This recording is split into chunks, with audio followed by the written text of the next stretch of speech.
우리 삶 가운데 역사하시는 그 하나님, 그 하나님의 계획과 인도하심을 가만히 보면요, 너무나 놀랍습니다. 그 현장 가운데 있을 때는 그 당시에는 몰라요. 하지만 지나고 나면 마치 모든 것이 딱딱 조각 그림이 다 맞춰지듯이 우연같이 보이는 일들이 결코 우연이 아니라 놀라운 하나님의 인도하셨음을 우리는 나중에 깨닫게 됩니다. 우리가 스쳐 지나갔던 만남들, 그리고 그 어디에서 누구를 어떻게 만났는가, 그 시점, 이런 것들이 참으로 절묘합니다. 그리고 이런 것들이 하나님의 계획임을 우리가 나중에 깨닫게 되면 정말 우리는 참으로 소름 돋고 놀라우신 하나님을 찬양하게 되죠. 바울은 지금 예루살렘에 오면서부터 모든 일이 자꾸 꼬이는 것만 같은 그런 일을 경험합니다. 예루살렘에 도착하자마자 야고보 사도가 이야기했던 것은 이 예루살렘에 있는 그 유대인 크리스천들 사이에서 바울에 대한 평판이 좋지 않다라는 거예요. 그 이유는 바울이 율법 폐지론자라고 오해를 해서 그를 미워했던 것입니다. 그래서 그 오해를 풀기 위해서 나시린 서원 종결 예식의 모든 비용을 바울이 대신 내주고 바울이 율법 폐지론자가 아니다라는 것을 증명하게 하죠. 그런데 그렇게까지 했다고 해서 모든 일이 다 해결되고 평안해진 것은 아니었습니다. 오히려 또 다른 오해를 받게 되지요. 그것은 무엇이었냐면 아시아에서 온 유대인들이 성전에서 바울을 마주쳤을 때 사람들에게 소리 지릅니다. 도와달라고. 이 사람은 내가 전에 에베소에서 봤는데 율법을 비방하던 사람이었고 또 이방인을 성전 안으로 들여보내서 거룩한 곳을 더럽힌 사람이다 라고 소리를 치게 됩니다. 그러니 그 소리를 들은 많은 유대인들이 어떻게 됩니까? 동요가 돼서 우르르 몰려서 사실관계를 확인하지도 않은 채 함께 바울을 성전 밖으로 내몰고 문을 꽝 닫아버리는 그런 일이 일어난 것이죠. 참으로 어이가 없는 일입니다. 사실이 아닌 일을 가지고 자기네들이 해석하고 자기네들이 오해를 해서 바울을 곤경에 빠뜨게 하는 그런 상황이었던 것이죠. 그런데 이 이야기가요, 단순히 바울이 성전에서 쫓겨났다, 문이 닫혔다, 그 정도로 해석할 일이 아니에요. 사실 이 본문의 말씀을 자세히 보면요, 그 일로 인해서 온 성에 소동이 일어날 정도고요, 그리고 사람들은 바울을 죽이려고 했습니다. 유대인들은 율법에 대해서 자부심이 아주 강하기 때문에 그 율법을 어기는 자에 대해서 엄하게 처벌하려고 합니다. 그래서 일예로 예수님 앞에 끌려온 가늠한 여인들 같은 경우에 사람들이 돌을 들어서 쳐서 죽이려고 하잖아요. 그리고 우리가 사도행전에서 살펴봤지만 스데반도 돌로 맞아서 죽습니다. 오늘 본문에 바울도 오해를 받게 되었고 그런 죽을 뻔하는 위기에 처하게 된 것이죠.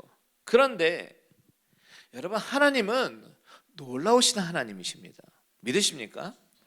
성전 옆에 있는 안토니오 요새가 있었잖아요. 그 요새에서 하나님은 천부장에게 이 소동의 소식을 듣게 하셨어요. 그래서 성전 바깥으로 내쳐지고 사람들에 의해서 죽임을 받게 됐던 그 죽음 직전에 있는 바울을 그 순간 하나님은 천부장을 사용하셔서 군인을 출동시키시고 하나님은 바울을 보호하십니다. 31절과 32절 다시 한번 읽어볼게요. 31절과 32절 시작.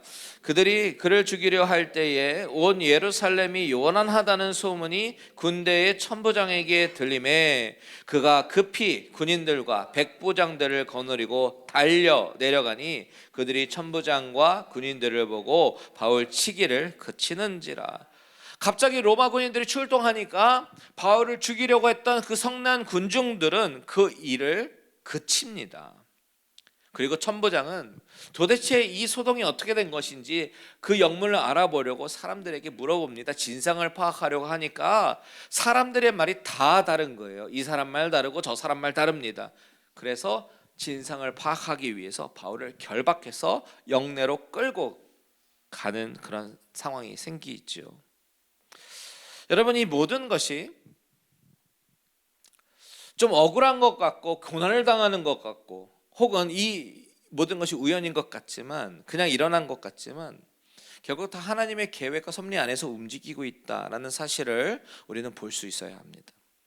가장 위험한 상황 속에서 가장 안전한 곳으로 옮기시는 거예요. 우리도 가끔 이런 경험하지 않습니까? 가장 위험한 순간을 하나님은 전화위복을 시키셔서 가장 안전한 상황으로 바꾸십니다. 혹은 위험한 일, 어려운 일을 통해서 하나님의 계획 아래 한 단계 한 단계 인도하시는 것을 우리가 경험하죠. 오늘 본문에서 바울이 군인들에 의해서 성전 옆에 있는 안토니오 요새에 잡혀 들어갔는데, 그러면 보통 우리 같으면 절망할 만한 상황입니다. 그렇지 않습니까? 손에 결박을 당했죠. 군인들에 의해서 끌려갔습니다.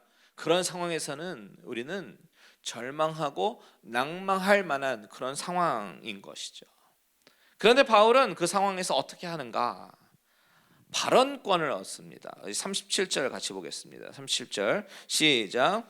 바울을 데리고 영내로 들어가려 할 그때에 바울이 천부장에게 이르되 내가 당신에게 말할 수 있느냐? 이르되 내가 헬라 말을 아느냐? 자, 그 발언권을 가지고 뭔가 이야기하려고 했던 것 같아요. 이 천부장은 어떤 사람입니까? 로마 관원입니다. 로마 관원은 헬라어를 주로 사용했어요. 그래서 바울이 헬라어로 천부장에게 내가 당신에게 말할 수 있습니까? 라고 이야기했던 것이죠. 그랬더니 천부장이 깜짝 놀랍니다. 아니, 당신이 헬라 말을 할 줄 아느냐? 이렇게 말을 한 것이죠. 자, 이 천부장이 놀란 이유에 대해서요, 첫 번째는 바울이 어떤 사람인지에 대해서 잘 몰랐어요.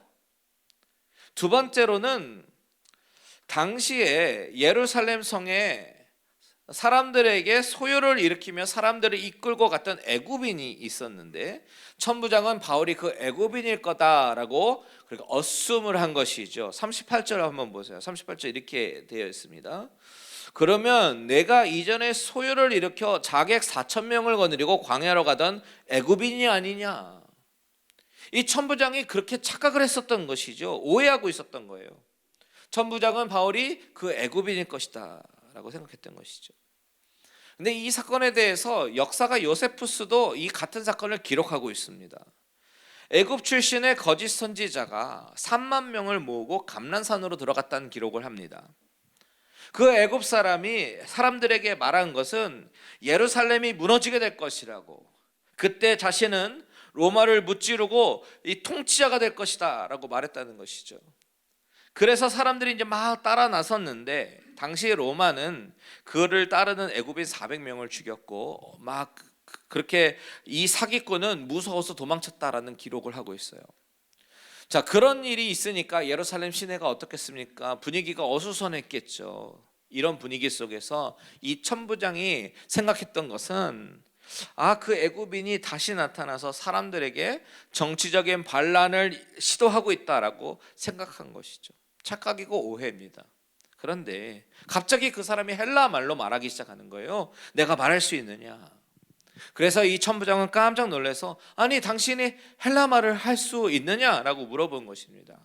그랬더니 바울이 자신에 대해서 나는 어떤 사람입니다 라고 헬라어로 소개를 합니다. 뭐라고 소개하냐면 39절 보시면요, 이렇게 얘기하죠. 나는 애굽인이 아니라 유대인이라고. 게다가 작은 도시 출신이 아닌 큰 도시 길리기아성에 있는 다소라는 도시에서 태어난 사람이다. 그러니 내가 내 백성들에게 말할 수 있도록 기회를 허락해달라, 이렇게 얘기합니다. 갑자기 말이 통하니까요, 이 천부장은 내가 이 사람을 오해했구나. 그럼 이 사람은 누구지? 이런 생각에 궁금해지기 시작합니다. 그래서 그럼 말하라고 그렇게 기회를 줍니다. 천부장이 아마도 바울이 이제 자기에 대해서 소개할 때 좋은 인상을 받았던 것 같아요. 그때 바울이 어떻게 행동하는가? 40절에 보시면요, 세 개의 동사가 나오는데 바로 서서, 그리고 손짓하고, 그리고 말하니라 라는 단어입니다. 섰습니다. 어디에 서 있습니까? 층대 위에 서 있습니다. 이 층대라고 하는 것, 우리 그림 보시면요, 지금 이 그림은 성전 모형 동쪽에서 바라보는 그림이에요. 자, 남쪽에는 빨가기와 같은 그런 솔로몬의 행각이 있었고, 그리고 북쪽에 바로 이 녹색 테두리로 된 안토니오 요새가 있었어요. 지금 거기로 끌려가서 그 층대 위에 서게 된 것입니다. 그러니까 이 그림 보시면 아시겠지만 그 층대는 성전 그 보이는 이 마당과 같은 이방인의 뜰과 성소가 한눈에 보이는 아주 높은 단상이 되어버린 것이죠. 아주 대중 연설하기가 좋은 장소가 된 것입니다. 거기에 서서 이제 사람들에게 손짓합니다. 사람들에게 주의를 끄는 것이죠. 집중시킵니다. 그리고 말을 하는데요. 이때는 히브리어로 말하기 시작합니다. 자, 바울은 청중에 따라서 가장 효과적인 언어로 사용하고 있는 것이죠. 놀랍지 않습니까, 여러분? 바울은 바이링구얼이었어요. 헬라어와 히브리어를 완벽하게 합니다. 그래서 헬라어를 사용하면 효과적일 것 같은 상황에서는 헬라어로 말하고, 그리고 히브리어를 사용해야 하는 곳에서는 히브리어를 사용합니다. 하나님은 바울을 이렇게 사용하시기 위해서 바울을 다소라는 지역에서 태어나게 하셨어요. 헬라어를 익히게 하셨어요. 또한 그 가문을 통해서 로마 시민권을 받게 하셨습니다. 또한 유대인으로 태어났기 때문에 히브리어 할 줄 압니다. 그의 배경을, 하나님은 그의 백그라운드를 사용하시는 것입니다. 보십시오. 22장 1절과 2절을 함께 읽겠습니다.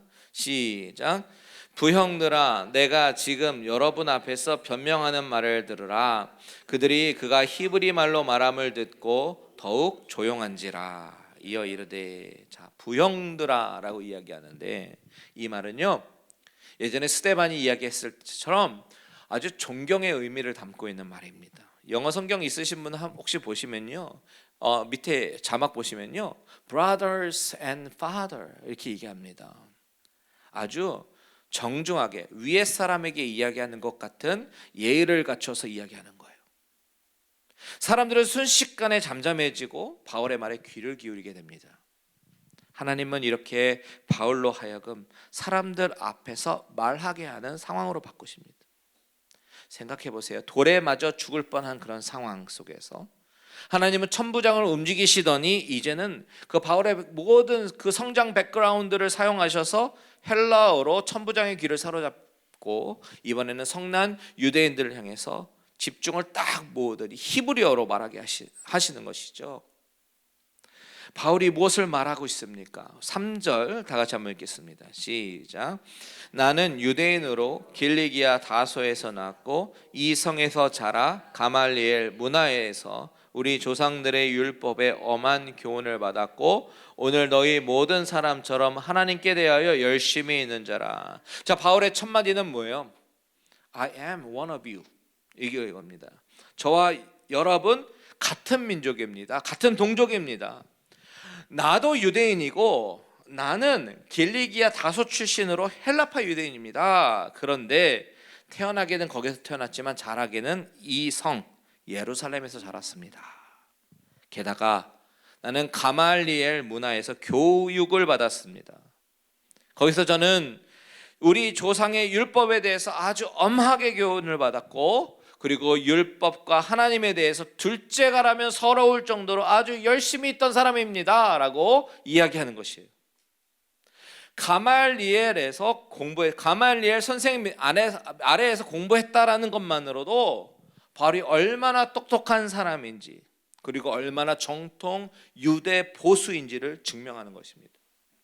그 한마디로 바울에 대해서 설명이 다 끝나요. 우리나라식으로 얘기하면 서울대 의예과 출신입니다 하면 똑똑하기로 치면 탑 오브 더 탑이구나 라고 우리가 인식하는 것과 똑같습니다. 게다가 가말리엘 선생으로부터 율법을 배웠다라고 하면 그의 유대교 사상은 정통 보수, 이것을 보여주는 거예요. 바울은 계속 이야기하죠. 그런 배경을 갖고 있는 내가 어떻게까지 했는지 아십니까? 저는 이 예수의 도를 믿는 사람들을 박해하는 일에 앞장섰고, 그런 사람들을 죽이려고 남녀를 결박해서 옥에 가두던 사람입니다. 내게 실제적으로 대제사장들과 장로들이 나에 대해서 너무나도 잘 알고 그들이 나의 증인입니다 라고 말을 하고 있어요. 여러분, 요지가 무엇입니까? 나도 당신들과 같은 사람이라는 얘기예요. 나는 당신들과 천성적으로 달라서 다른 것을 믿고 다른 것을 전파하는 사람이 아니다. 마음을 열어봐라 라고 이야기하는 것입니다. 근데 여러분, 이렇게까지 이야기했을 때 사람들이 어떻게 반응했겠어요? 아, 그래, 우리 동족이구나, 그런 생각이 들지 않겠습니까? 사람들이 무지성적으로 으르르 몰려와가지고 성난 군중에 대해서, 아니 이 사람이 율법을 비방했대, 아니 이 사람이 이방인을 거룩한 성전에 들였대, 우리 성전을 모독했대 라고 사람들이 서로 얘기하면서 집단적으로 행동하고 돌을 들어서 죽이려고 했었는데, 알고 보니까 같은 동족이었구나, 이것을 알게 된 것입니다. 그러니 더 귀를 열고 쫑긋 세워서 듣겠죠. 하나님께서 이렇게 세팅하신 거예요. 하나님께서 이렇게 바울이 잘 전할 수 있는 그 환경을 만드신 것이죠. 이렇게 청중들의 시선과 청각을 사로잡은 이후에 바울은 자신이 만난 예수 그리스도를 증거하기 시작합니다. 다메섹 사건을 이야기하는 것입니다. 이것이 하이라이트예요. 우리 다 같이 6절에서 8절을 함께 읽도록 하겠습니다. 시작. 가는 중 다메섹에 가까이 갔을 때에 오정쯤 되어 호련히 하늘로부터 큰 빛이 나를 둘러 비치매 내가 땅에 엎드려져 들으니 소리 있어 이르되 사울아 사울아 내가 왜 나를 박해하느냐 하시거늘 내가 대답하되 주님 누구시니까 하니 이르시되 나는 내가 박해하는 나사렛 예수라 하시더라. 바울은요, 자신이 만난 예수를 증거하기 시작합니다. 바울이 자신이 다메섹에서 빛으로 임하신 예수님을 말하는 이유가 있어요. 왜냐하면 바울은 그 누구보다도 유대인들의 심리, 유대인들의 문화, 그들의 신념을 잘 알거든요. 자신이 그랬으니까. 유대인들이 왜 예수를 거부하는지 아십니까? 그것은 바로 십자가에 달렸다라는 그 이유 때문입니다. 그들의 율법, 그들의 생각 가운데 꽉 차 있는 고정관념은 바로 신명기 21장 23절에서 말씀하고 있는 그 말씀 때문에 그래요. 여기 보시면 맨 끝에 나무에 달린 자는 누구로부터 저주를 받았다고요? 하나님께 저주를 받았음이니라 라고 얘기하잖아요. 그 부분입니다. 그런데 예수님은 나무에 매달리셨잖아요. 십자가에 매달리셨잖아요. 그렇다면 예수님은 하나님께 저주받은 사람입니다. 그렇기 때문에 하나님이 저주한 자를 그리스도인들이라고 자칭하는 사람들이 인류의 메시아로 믿고 추앙하는 것 받아들일 수 없는 거예요. 그러면서 그 사람들이 얘기하죠. 너희들이 예수를 저주해서 버렸다. 근데 하나님이 사흘 만에 그를 죽은 자 가운데서 살아나게 하셨다, 부활을 시키셨다라고 그 사람들이 얘기를 하는데요, 그것은 유대인 신학자 입장에서 보면 하나님께 대한 모독이었던 것입니다. 하나님을 모독하는 것 참을 수가 없었어요. 그래서 죽어 마땅한 그런 사람들이죠. 그러니까 그리스도인들을 다 잡아다 들이고 다 죽이려고 하는 것입니다. 바울도 그렇게 생각했습니다. 그래서 그리스도인들을 죽이려고 했습니다. 그런데 다메섹에서 빛이 임하는 사건을 경험해요. 큰 빛이 바울을 둘러 비칩니다. 그 빛이 임하는 사건을 곁에 있는 사람들도 같이 봅니다. 증인인 거예요. 그 빛 속에 들리는 음성은 바울만 듣습니다. 사울아, 사울아, 내가 왜 나를 박해하느냐? 여러분, 이것이 왜 바울에게 충격이냐면, 바울은 구약의 정통한 사람이잖아요.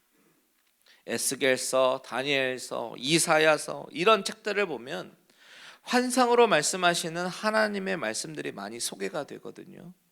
그때 대부분은 하나님께서는 한 선지자를 택하십니다. 그리고 하나님이 가지고 계신 계획, 앞으로 어떻게 될 것이다, 이것을 그 선지자에게 말씀하셔요. 그 계획은 보통 앞으로 일어날 일들과 그리고 또 그 선지자가 감당해야 할 소명을 말씀하시는 경우가 많습니다. 바울도 그것을 너무나도 잘 알고 있었어요. 이사야 6장에 보면요, 예를 들어서 너무나도 유명한 말씀이 나오죠. 선지자 이사야가 소명을 받을 당시에 먼저 하늘의 찬란한 빛 속에 영광의 광채가 땅에 내려옵니다. 성전에 영광이 가득하는 거예요. 그 찬란한 영광의 빛 가운데 이사야는 자신의 추하고 더러운 모습을 발견하고 하나님께서는 제단 숯불에 입술을 대시면서 그 죄를 사하십니다. 바울도 그 이야기 너무나도 잘 알고 있었겠죠. 그런데 그런 비슷한 일이 실제로 자신에게 일어나는 것입니다. 하나님이 한 시대의 고통을 구원하시기 위해서 그 계획을 알릴 자를 만나실 때 전형적으로 나타났던 그 현상이 자신에게 나타나는 것입니다. 감당할 수 없는 빛이 자신에게 비추더니 음성이 들리는 거예요. 그런데 그 음성은 사울아 사울아 내가 어찌하여 나를 핍박하느냐, 누구십니까 하니까 나는 내가 핍박하는 예수라, 나사렛 예수라, 이렇게 말씀하시는 것입니다. 정말 기절초풍할 일이죠. 그동안 바울은 구약의 일들과 예수라는 사람과의 전혀 관계성을 찾지 못하고 전혀 디스커넥트 됐다고 생각을 했었는데, 그리스도인들 다 미치광이라고 생각했었는데, 이 사람들 유대인들 다 모독하는 사람들이라고 생각했었는데, 구약의 계시와 똑같은 형태가 자신에게 들려오고 그 음성의 주인이 바로 예수님이라는 그 사실을 알게 되면서 바로 그 예수님이 메시아라는 사실을 알게 됩니다. 너무나도 충격적인 것이죠. 자신의 모든 생각의 패러다임을 한 번에 뒤바꾸는 일을 경험한 것입니다. 그 단 한 번의 사건으로 바울은 완전히 뒤집어지는 것이요, 이분이 메시아구나. 바울은 율법의 가르침으로는 예수라는 사람이 절대로 메시아가 될 수 없는데, 다메섹에서 빛으로 계시하신 하나님의 음성이 바로 예수님의 음성이다라는 것을 깨닫고 자신의 모든 편견을 다 깨뜨리게 되는 것입니다. 그리고 그것이 자신만의 개인적인 경험이고 자신만의 혼자만의 상상이 아니라는 것, 거짓말이 아니라는 것을 말하기 위해서 9절에 보니까 나와 함께 있는 사람들이 빛은 보면서도 나에게 말씀하시는 이의 소리를 듣지 못했다라고 얘기하고요, 11절에 보니까 나는 그 빛의 광채로 말미암아 볼 수 없게 되었으므로 나와 함께 있는 사람들의 손, 그 사람들의 손에 의해서 다메섹으로 끌려갔다라고 얘기합니다. 증인이 있다는 것이죠. 게다가 아나니아 이야기를 합니다. 12절 보십시오. 아나니아를 어떻게 소개하고 있어요? 율법에 따라 어떤 사람이라고요? 경건한 사람. 누구에게 칭찬을 들었다고요? 유대인들에게 칭찬을 듣는 아나니아. 당시 아나니아라는 그 이름만 되면요, 알만한 사람은 다 아는 아주 신실한 유대인이었다는 것이죠. 아나니아라는 이름만으로도 보증수표가 돼서 그가 말을 하면 다 믿을 만한, trustful한 그런 사람인데, 그 사람이 뭐라고 얘기했는가? 13절에 형제 사울아라고 얘기했어요. brother 사울. 우리 14절에서 16절을 같이 한번 읽겠습니다. 시작. 그가 또 이르되 우리 조상들의 하나님이 너를 택하여 너로 하여금 자기 뜻을 알게 하시며 그 의인을 보게 하시고 그 입에서 나오는 음성을 듣게 하셨으니 내가 그를 위하여 모든 사람 앞에서 내가 보고 들은 것의 증인이 되리라. 이제는 왜 주저하느냐? 일어나 주의 이름을 불러 세례를 받고 너희 죄를 씻으라 하더라. 지금 바울이 이야기하는 요지가 무엇이에요? 나는 여러분과 똑같은 유대인이다. 뼛속까지 유대인이다. 나도 그리스도를 핍박했고 당신들처럼 돌을 들어 죽이기도 했다. 그런데 나는 빛 가운데 임하시는 예수님을 만났고 또 유대인들에게 칭찬받고 인정받는 아나니아가 나를 인정해줬다. 나는 하나님께로부터 소명을 받은 자라는 것을 말합니다. 여러분, 저는 이 바울의 이 간증을 통해서 나누고 싶은 요점이 있습니다. 세 가지예요. 첫 번째는 뭐냐면, 하나님은 우연히 결코 없으시고 모든 것을 다 하나님의 큰 계획 아래 움직이시고 우리를 이끄신다는 사실입니다. 바울의 입장에서는 너무나도 억울하고 답답한 상황이고 어둠과 환란의 상황이었지만 이것 또한 하나님의 장치였어요. 그런 상황이 있었기 때문에 천부장이 움직였고, 그런 상황이 있었기 때문에 사람들에게 이 말을 전할 수 있는 그런 상황이 세팅된 것입니다. 사실 이 성난 군중들은 바울의 말을 들으려 하지도 않을 사람이었고요, 오히려 바울을 죽이려고 했던 사람들이었어요. 바울이 아무리 굿뉴스를 가지고 그들에게 전하려고 한다고 하더라도 이 사람들은 들을 준비가 되어 있지 않은 사람들이었습니다. 아니, 준비는커녕요, 바울을 죽이려고 했습니다. 그런데 하나님은 그들에게 복음을 전할 기회를 주시기 위해서 하나님의 계획 아래서 천부장을 움직이시고, 또한 층대에서 발언권을 얻게 하시고, 그리고 사람들에게 하나님을 전할, 내가 만난 하나님을 전할 완벽한 상황을 세팅하셨습니다. 하나님은 결코 실수하지 않으시고, 우리의 환난조차도, 어려움조차도 완벽하게 사용하시는 하나님이심을 믿으시기 바랍니다. 두 번째는, 하나님은 하나님의 계획을 이루시기 위해서 어떤 사람을 선택해서 사용하실 때 그 사람이 가지고 있는 모든 백그라운드, 그 사람의 지식, 능력, 재능, 이 모든 것을 활용하신다라는 사실입니다. 바울이 사람들의 귀를 사로잡을 수 있었던 것은 그가 가진 백그라운드가 한몫했잖아요. 또한 바이링구어 능력이 있었습니다. 여러분, 여러분이 자라온 환경, 그리고 여러분이 가지고 있는 재능, 이 모든 것은 하나님께서 사용하시겠다라고 하면 쓰임받을 수 있는 아주 좋은 재료임을 믿으시기 바랍니다. 언제 어떻게 사용될지 아무도 몰라요. 심지어 언어적 능력까지 하나님은 사용하시잖아요. 우리가 미국에 와서 살게 된 것도 하나님의 놀라운 계획 아래 하나님이 무엇인가 사용하시기 위해서일지도 모르는 거예요. 아무도 모릅니다. 저는 우리 자녀들, 특히 1.5세들 바이링구얼 퍼펙트한 우리 자녀들을 보면 정말 하나님께서 너무나도 사용하시기 좋은 재료라고 생각이 듭니다. 우리 한국인들이 갖고 있는 선교적인 하트가 있고, 바이링구얼이 너무 퍼펙트하면 하나님께서 사용하실 때, 선교적으로 사용하실 때 얼마나 사용하시기 좋으시겠어요. 세 번째, 바울이 사람들에게 말할 때에 복음에 대해서 직접적으로 얘기한 것도 아니었고요, 철학적인 논쟁을 벌인 것도 아니었습니다. 복음이란 무엇인가에 대한 설명도 없었습니다. 그저 딱 하나, 내가 만난 예수님, 내가 경험한 예수님, 그것만 아주 심플하고 명료하게 이야기하는 것을 봅니다. 전도라는 게 이런 것 같아요. 물론 사형리, 전도폭발, 전도지 활용법 배우고 전하는 거 너무나도 소중하고요, 좋은 일이에요. 하지만 어떤 사람에게는 아주 단순하게 내가 만난 예수님, 내가 경험하는 예수님을 증거하는 것이 가장 효과적인 전도 방법이 될 수 있습니다.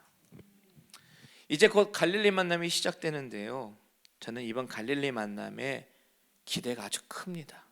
왜냐하면 우리 가운데는 이 갈릴리의 만남을 통해서 주님을 만나고 주님을 경험하고 알아가는 사람들이 많이 이미 있기 때문입니다. 갈릴리의 만남을 통해서 주님을 만나고 믿음을 가지게 된 분들 많이 만났습니다. 간증도 들었습니다. 이번에도 그런 놀라운 일들을 기대합니다. 저는 이 프로그램을 소개하려고 하는 것이 아니라 그 가운데 역사하시는 그 하나님의 은혜로 인해서 저에게도 그리고 여러분에게도 새로운 간증거리가 넘쳐나기를 기도합니다. 오늘 설교 제목이 무엇입니까? 하나님이 사용하시는 시간이에요.